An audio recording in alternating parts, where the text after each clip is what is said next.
Welcome back to another technical deep dive here in the debug zone.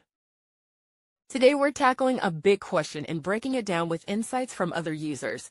Hopefully this clears up some misconceptions and helps you get the answer you need. So buckle up, stay a little curious, and let's jump right in.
And that's a wrap.